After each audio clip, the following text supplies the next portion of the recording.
सुरेश धस यांचा कार्यकर्ता सतीश भोसले उर्फ खोक्याभाई याचा मारहाण करतानाचा एक व्हिडिओ व्हायरल झाला।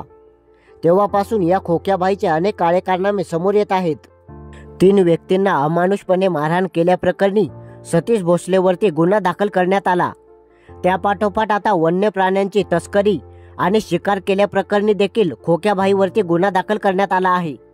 वन विभागाच्या 40 पोलीस कर्मचाऱ्यांनी सतीश भोसलेच्या घरावरती धाड टाकली। त्यामध्ये त्यांना प्राण्यांना पकडण्यात येणाऱ्या अनेक जाळ्या, तसेच हरिण व काळविटांचे अवशेष आणि त्याचबरोबर प्राण्यांची मांस देखील मिळाली। त्यामुळे सतीश भोसले हा वन्य प्राण्यांची तस्करी करीत होता हे स्पष्ट झाले। काही दिवसांपूर्वी सुरेश धस आणि सतीश भोसलेची एक ऑडिओ क्लिप व्हायरल झाली। या माध्यमातून सतीश भोसले हा सुरेश धस यांचा फार निकटचा व्यक्ती असल्याचे समजते। सतीश भोसलेवरती शाळकरी मुलांना धमकी देण्यासारखे अनेक गुन्हे देखील दाखल असल्याचे सांगितले जात आहे।